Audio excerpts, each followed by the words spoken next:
صباح الورد يا حبايب قلبي، عاملين ايه؟ وصفات النهاردة جميلة اقتصادية، هتعجبك جدا وهتنفعك قوي عشان رمضان بإذن الله. تسهل عليكي الأيام الكتيرة اللي احنا هنحتاج فيها أكل، وهيكون كله أكل اقتصادي لأن وصفاتنا النهاردة اقتصادية مبهرة لأي حد هيقعد على سفرتك. هتعملي وصفتك بصدر الفرخة اللي قدامك ده، بس تعملي 3 أصناف أحلى من بعض، تقدري تفرشي بيهم سفرة محترمة في رمضان، في غير رمضان، في يوم عادي تبهري بيه ولادك وتدلعيهم كده. هنبتدي وصفتنا. أول حاجة هنمسك ال4 بطاطسات ونسلقهم ونركنهم على جنب، نسيبهم مولعين عليهم كده ونشوف هنعمل ايه. بسم الله الرحمن الرحيم. هنبتدي نقطع 3 بصلات متقطعين صغير، وهنحط كل بصلاية في طبق منفصلين لأن كل وصفة هتحتاج لبصلاية. أول وصفة هنقطع فلفلاية هنحطها مع بصلاية لوحدها، وهنقطع فلفلتين برضو ونركنهم مع بصلاية. تمام.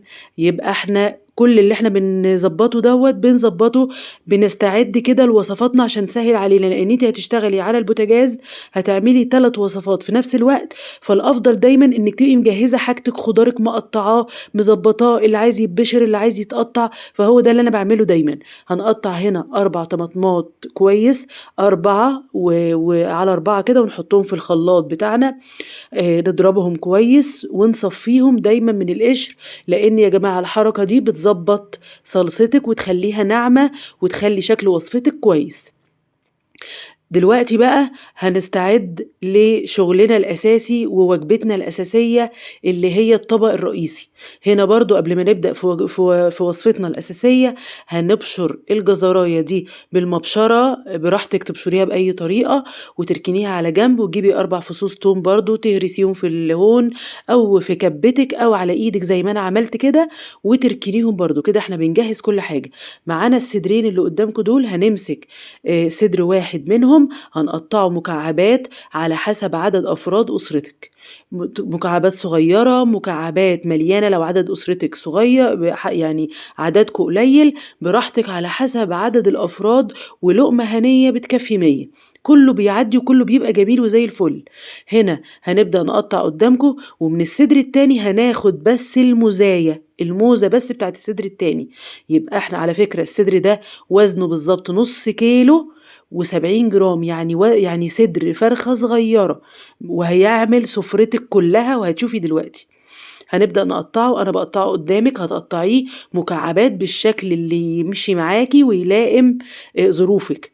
هناخد زي ما قلت الموزة من الصدر التاني وهنبدأ نقطعها. إذا الصدر التاني هيبقى من غير موزة، هنركنه على جنب عشان هنحتاجه للوصفة اللي بعديها. بعد ما قطعنا كده صدرنا وظبطناه، هنبدأ نستعد بقى لوصفتنا الأساسية والطبق الرئيسي في وصفتنا النهاردة. هنبدأ نحط البصلاية ونشوحها في حتة سمنة أو شوية زيت براحتك خالص. هتبدأي تشوحيها، وبعد كده هتنزلي بمكعبات الفراخ بتاعتك تشوحيها برضو كويس جدا مع البصلاية. هنبدأ الأول نحط على جنب بقى، احنا محتاجين لسان عصفور لأن ده طاجن لسان العصفور، ودي أول وصفة والطبق الرئيسي على السفرة. أنا كان عندي نص كيس لسان عصفور، كملته بنص كيس شعرية. طبعا كلنا بنتصرف ونمشي حالنا وبيبقى زي الفل. عندك كيس كامل تمام، عندك كيس شعرية ممكن على فكرة تعمليه بالشعرية. أنا كان عندي نص وكملته بنص الشعرية.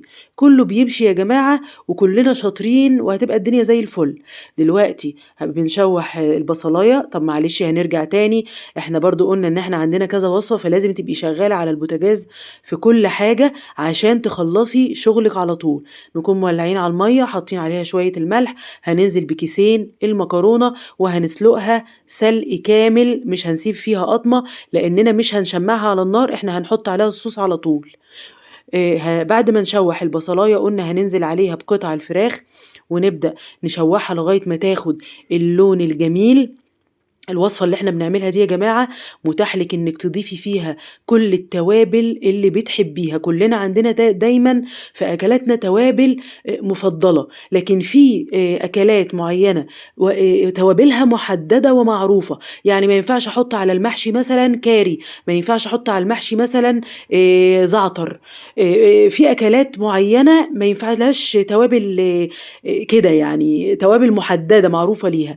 الأكلة دي متاح لِك إنِّك تبدعي في توابلها عادي خالص، فلو في حاجة مثلًا من اللي أنا هاحطها مش موجودة عندِك، ابدعي باللي موجود عندِك.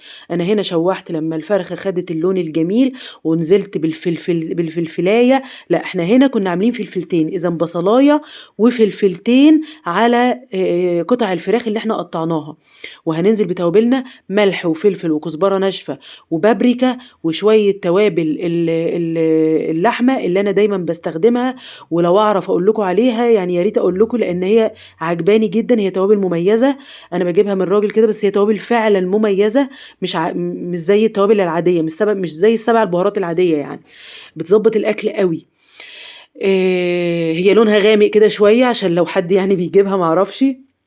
هنبدأ كده نشوّحهم، بُصّوا لونهم بقى تحفة، تحفة زي ما أنتِ شايفاه، عايزة تتاكل وهي كده. شوية بقى طبعًا إحنا كنا ضاربين 4 طماطمات في الخلاط ومصفيينهم، هننزل بيهم على فراخنا بعد ما اتبلت واتضبطت، ونسيبهم ياخدوا ويدّوا مع بعض لغاية معلش أنا نسيت هنحط فص توم واحد مفروم، تمام، يبقى بصلاية وقرنين فلفل وفص توم وتوابلنا الجميلة، ممكن تحطي بصل بودر، توم بودر، زعتر، على فكرة الفراخ بتحب الزعتر يا جماعة.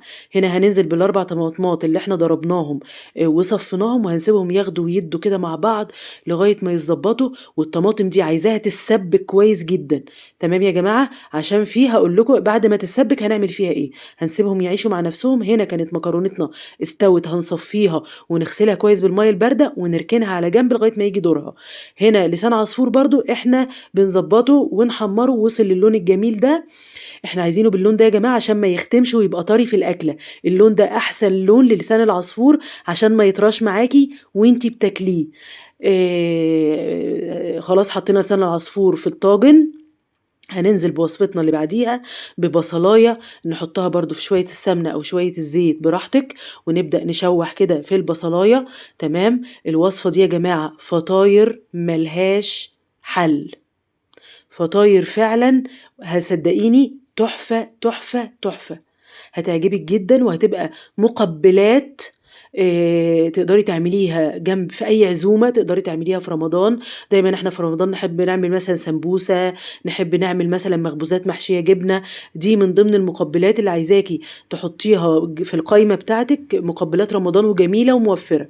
حطينا البصلاية شوّحناها، نزلنا عليها بالجزراية المبشورة، ملاحظين طبعًا إن يعتبر المادة الدهنية قليلة جدًا، لإن الفطاير دي إحنا هنبدأ هنسويها في شوية زيت، فطالما الوصفة معانا فيها زيت، فأنا باحاول بقدر الإمكان أقلل الزيت في داخل الوصفة، لإن طالما أنا هاحمّرها في الزيت في الآخر، فأنا كنت حاطة شوية زيت بُساط جدًا وأنا باحمّر البصلاية وعليها الجزراية عشان نقلل من كمية الزيت يعني. هنا شوّحناها وحطينا الجزراية، هننزل بقى ب3 الفصوص التوم اللي إحنا كنا مقطعينهم في الأول، تشوّحيهم كويس جدًا مع بعض، تمام، زي ما إحنا شايفين كده، وبعد ما يتشوّحوا هنحط لهم شوية الملح وشوية الفلفل وشوية البابريكا الجُمال، يتشوّحوا كده ويتضبّطوا أهو ملح وفلفل وبابريكا بس. هننزل بقى بالخلطة دي كلّها، نمسك بطاطسنا اللي إحنا كنا سالقينها في أول الفيديو، كانوا 4 بطاطسات وسط، معلش يا جماعة، 4 بطاطسات وسط، هنهرسهم هرسة كويسة جدًا ما يبقاش فيهم أي كُتل، وبعد ما نهرسهم هننزل بالخلطة بتاعتنا، البصل والجزر والتوم وملح وفلفل وبابريكا ونضربهم جدًا مع بعض، وبعد كده يكون معانا هتشوفوا دلوقتي يا جماعة يكون معانا بيضاية، ماشي، زي ما أنتم شايفين أنا نسيت أقول لكم معلش دي معلقة جبنة اختيارية على فكرة، تحطيها عندِك ما تحطيهاش ما فيش مشكلة، وما فيش أي نوع جبنة محدد، عندِك شوية جبنة رومي، شوية جبنة شيدر، شوية جبنة اللي هي بتسيح أنا ناسية اسمها اللي على البيتزا معلش يا جماعة، تمام، هنبدأ نحطها معلقة جبنة كبيرة، هننزل بالبيضة ونعجن تاني. وبعد ما نعجن بقى هنشوف طبعًا المادة الرابطة عندنا هنا في الخلطة هي الدقيق. طب هننزل بقد إيه دقيق؟ هننزل ب150 جرام دقيق أو بالمعلقة دي معلقة الكبشة بتاعة طقم التوزيع، معلقتين ونُص من الدقيق. هنبدأ نعجنهم، هتكوّن عندي عجينة كده طرية. العجينة الطرية دي أنا ما اخافش منها خالص، ما تخافيش مثلًا تقولي لأ ده أنا بوّظت الوصفة أو الوصفة مثلًا بايظة، صدقيني الوصفة تحفة وطعمها جميل جدًا، جدًا، جدًا. الوصفة هي يا جماعة عايزة تريّحيها شوية ريّحيها في التلاجة، طبعًا عايزة تشتغلي فيها هتدهني إيدِك زيت عشان تعرفي تشكّليها. في شكل معيّن لأ براحتك، بس أنا بافضّل لِك الشكل ده، لإن أنتِ ممكن تتعاملي منها كإنها ميني بيتزا مثلًا. تتعاملي عليها كأنها ميني بيتزا، وتحطيها مثلًا كده. طبعًا الأول بنرش رشة دقيق في الصاج بتاعنا أو الصينية اللي هنشكِّل عليها العجينة بتاعتنا، وبعدين هنرصها. لازم إيدِك تبقى متعاصة لحسة زيت عشان تقدري تشكِّليها. بعد ما تشكّليها برضه حابة تريّحيها أو عندِك مساحة من الوقت تريّحيها في التلاجة تمام. طب ما عندكيش وأنتِ مستعجلة، ما فيش مشكلة خالص، ما تقلقيش منها خالص. هنبدأ نرصها ونشكّلها تمام، وبعد كده وإحنا شغّالين فيها هنجيب طاسة من الزيت ونبدأ نحطها. ما تقلقيش أبدًا وأنتِ بتطلّعيها من مكانها، من مكان ما شكّلتيها في الصاج، ما تخافيش وأنتِ بتطلّعيها تلاقيها طرية في إيدِك، ما تخافيش. تضبّطيها بإيدِك وتحطيها في طاستِك، وهي أول ما بتحطيها في الطاسة وفيها على فكرة شوية زيت بُساط، ما بتتقلاش في زيت غزير يا جماعة، هتتضبط معاكِ وتمسك نفسها على طول. هنا كنا بنعمل وصفتنا التالتة اللي هي سهلة جدًا وببلاش من الآخر كده. هنجيب ربع الصدر اللي كنا شايلين منه الموزة يا جماعة، وهو بيعادل مثلًا في حدود 200 جرام. تمام. هنبدأ نضربه كويس في الكبة بتاعتنا، كبة الخلاط، لمّا يبقى ناعم خالص. بعد ما نضربه طبعًا إحنا كنا عاملين بصلاية مخرّطينها في الأول، ومعاها قرن فلفل واحد، يبقى الربع كيلو بانيه اللي إحنا بنضربه عليه بصلاية هنفرمها، معاها قرن فلفل، ومعاها المكون الجميل بتاعنا اللي إحنا هنشوفه دلوقتي. دلوقتي إحنا بنفرم البصلاية وقرن الفلفل، كلّه هيبقى ناعم كده مع بعضه زي العجينة كده ببعضه. هنحط بقى يا جماعة لمّا بيتبقى مننا أكل كده، بيبقى مننا طبق رز صغيّر كده اوعي ترميه. طبق الرز الأبيض على فكرة لو رز حتى بشعرية، رز حبّة وحبّة كلّه شغّال، هتجيبيه وتضربيه برضه في نفس الكبة اللي أنتِ شغّالة فيها، تضربيه كإنِّك بتضربي البانيه بالضبط. هيتضرب ناعم وتضيفيه على البانيه بتاعِك، وتحطّي توابلِك الجميلة طبعًا اللي هي الملح والفلفل والكزبرة الناشفة والبهارات بتاعة اللحمة. عندِك بهارات فراخ جميلة، كلّه جميل. وبرضه الوصفة دي ممكن تبدعي فيها وتحطّي بصل باودر، توم باودر، زعتر، أي حاجة. برضه ابدعي في البهارات بتاعتِك زي المتوفّر عندِك حطّيه. هنبدأ نخلط كويس أوي ونحوّلها لعجينة كده في إيدينا. وعلى فكرة يا جماعة مرحلة العجن هنا كويسة جدًا عشان إحنا هنكوّرها عشان ما تفُكِّش منِّك. البهارات زي ما أنتِ شايفاها ملح وفلفل وبهارات لحمة وكزبرة ناشفة، ودي على فكرة أنا باعتمدها في أغلب الوصفات يا جماعة. هنحطها في شوية دقيق نبدّرها بس كده من برّه، عشان إحنا هنحمّرها دلوقتي في برضه مش عايزة أقول لِك يعني معلقة زيت، معلقة. بُصّي معلقة في وسط الطاسة إزاي معلقة، ليه بقى؟ طَب أنتِ هتقولي لي ليه هتبقى لإن إحنا هندحرجها كده في الطاسة، إحنا محتاجين بس ندّيها اللون الجميل من برّه عشان نقدر نكمّل وصفتنا. هنفضل كده ندحرج فيها، وفي الأول ما تقلّبيهاش كده بالإسباتولا عشان مثلًا ما تتقطّعش منِّك، لغاية ما تتضبّط وتاخد اللون. أنتِ عادي قلّبيها بقى. في المرحلة ديّة تفضلي كده بتهزّيها كده في الطاسة زي ما أنتِ شايفة كده. الوصفة دي يا جماعة ما لهاش حل، ما لهاش حل. ممكن تستغربي حركة الرز، أقسم بالله تحفة، تحفة، عجبت الولاد جدًا، جدًا فوق ما تتخيّلوا. ودي على فكرة ممكن تعمليها لوحدها يعني. دلوقتي إحنا شِلنا الفراخ الجميلة زي ما أنتِ شايفاها، بُصّي تحفة يا جماعة. ممكن على فكرة لو حبيتِ تاكليها كده براحتك، ولو حبيتِ تصبّعيها كده طويل زي كفتة الرز برضه براحتك، كُلّه شغّال. هنا هنبتدي بقى نعمل صوص البشاميل على البارد. دي طريقتي في عمل صوص البشاميل على البارد. أنا هاحط هنا 9 معالق من اللي إحنا بناكل بيها من الدقيق، عليها كوبايتين من اللبن أو كوباية لبن وكوباية مَيّة، أنا اتعاملت بكوباية لبن وكوباية مَيّة، كوبايتين لبن ماشي، كوبايتين مَيّة ماشي، على فكرة الكوباية دي يا جماعة بتعادل 200 جرام بالضبط أو كوب من الكوباية المعيارية، يعني هتعايري بكوبايتِك المعيارية شغال، الكوباية دي برضه زي المعيارية بالضبط أنا وزنتها يا جماعة ومتأكدة، وال9 معالق دول 180 جرام دقيق. ماشي، أنا هاكتب لكم كل ده يا جماعة في صندوق الوصف للي حابب ياخد التفاصيل بالضبط في الوصفة. هنا ونحط عليه اللبن والمَيّة ونبدأ نرجرجهم، ودي أحسن طريقة عشان تعملي البشاميل على البارد، عشان ما مش هتلاقي عندِك كُتلة، هتلاقي نازل عندِك بُصّي صوص ناعم ما لوش حل، لإن أنتِ على فكرة لو جربتِ تضربي حطيتِ طبق وحطيتِ كمية الدقيق القليلة دي عليها المَيّة واللبن مش هتلاقي فيه كُتل، يعني أنا واثقة من اللي أنا باقوله. تعتمدي حركة البطرمان دي جميلة جدًا في حركة البشاميل على البارد. هنا هنحط شوية زيت أو سمنة براحتك خالص، تبدئي تنزّلي بيهم الصوص اللي نزل من الكفتة بتاعتنا اللي إحنا لسه مطلّعينها دلوقتي من على النار، هتنزّليها وبعدين هتنزلي بقى بأحلى صوص صوص البانك اللي هيعجبِك جدًا، واللي أنتِ ممكن تعتمديه على فكرة لو أنتِ مثلًا في يوم مش عارفة تعملي إيه، تسلقي شوية مكرونة وتعملي الصوص ده، وتعملي مثلًا شوية بطاطس محمرة وهتبقى أحلى أكلة. جرّبي الصوص ده يا جماعة من غير فراخ ومن غير أي حاجة. حطينا شوية الزيت ونزلنا بشوية طماطم متسبكين كانوا معاهم فص توم، يعني دي طماطم متسبكة معاها فص توم، هنبدأ نشوحهم زي ما أنتِ شايفة كده عشان نلم بقى اللي نازل من الفراخ، الصوص اللي كان نازل من الفراخ اللي إحنا حمّرناها، كل الحاجات دي بتدّي taste يا جماعة في الأكل، هننزل بشوية الملح وشوية الفلفل ونشوّح كده وبعدين هننزل بقى بصوص البشاميل اللي إحنا لسه عاملينه في البطرمان دوّة، هنقلّبه معاهم تمام، وبعدين أنتِ حسيتِ وأنتِ بتقلّبي الصوص إن أنتِ لسه محتاجة شوية مَيّة أو شوية لبن زوّدي. لإن إحنا محتاجين الصوص يا جماعة ما يبقاش تقيل، الصوص ما يبقاش تقيل، أنا احتجت مَيّة على فكرة، دي بقى حاجة مش محتاجة إن أنا أقول لِك فيها مثلًا مقدار معيّن، دي حاجة بتتحس بقى كده وإحنا بنقلّب، بتبُصّي تلاقي الصوص تقل معاكِ، لأ زوّدي شوية لبن أو مَيّة، على حسب اللي موجود عندِك، أنا حطيت شوية مَيّة جوّه البطرمان أهو، وباضبطه عشان أنا عايزاه ما يبقاش سميك، بُصّي الصوص وجماله. بُصّي درجة ناعم، ناعم ومش تقيل، أنا مش حابّاه يبقى تقيل لإن الصوص دوّة إحنا هننزّله على المكرونة، هنحُط الأطباق فيها المكرونة وننزل عليها بالصوص، فلمّا هيبقى تقيل مش هينزل على المكرونة ويغلّفها، هيُقف كده عليها من فوق، فإحنا محتاجينه بُصّي السُمك الجميل ده يا جماعة.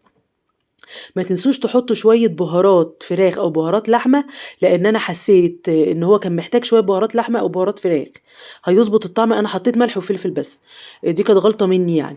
هنبدأ ننزل بقى بصوص اللي إحنا كُنّا سايبين الفراخ تتسبِّك، حطّينا عليها بالضبط 4 أكواب من المياه، 4 أكواب مَيّة تمام يا جماعة، بما يعادل 800 جرام مَيّة، 800 جرام مَيّة تمام، وعلى فكرة 4 أكواب معيارية برضه، بحيث إن بعد ما الطماطم تتسبِّك المَيّة دي تغلي وانزل عليها على لسان العصفور، عشان لسان العصفور مش مستوي، وبعدين تروحي مدخّلاها في الفرن وبالهنا والشفا، كده لسان العصفور خلص، هتطلّعيه من الفرن على السفرة بتاعتِك.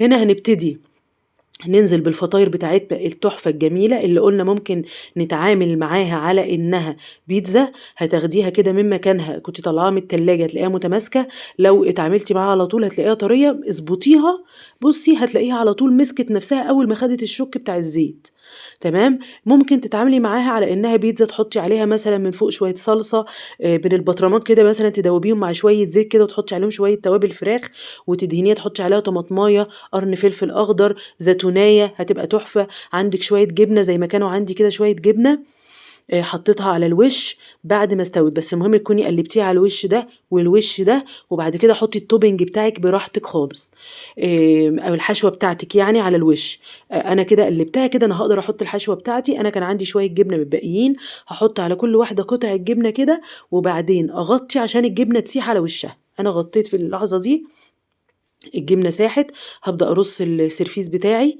بالمنظر ده يا جماعة، تحفة، مقبلات تحفة يا جماعة، احفظوها لشهر رمضان، أو لو عندِك عزومة في الأيام العادية، أو لو عايزة تدلّعي ولادِك في يوم كده وتعملي لهم تشكيلة كده وصفات سهلة جدًا، بطاطستين عملنا وصفة جميلة. هنا هنحط الصوص بتاعنا، بُصّوا يا جماعة طري وناعم وبينزل على المكرونة بتاعتِك يملى طبقِك عشان يغلِّف حباية المكرونة، صدقوني سُفرة تحفة بأقل التكاليف. أنا جايبة صدر الفرخة ده يا جماعة بالضبط ب90 جنيه، طبعًا كلنا عندنا المكرونة وكل حاجة، بالهنا والشفا، وبإذن الله رمضان ييجي علينا وتبقى سنة سعيدة وما نخافش من أي حاجة وكل الأيام بتعدّي، وبإذن الله يعني أتمنى إن وصفاتي تكون عجبتكم، ومن هنا ورايح هنعمل وصفات اقتصادية مبهرة عشان خاطر رمضان. أشوفكم في وصفة جديدة.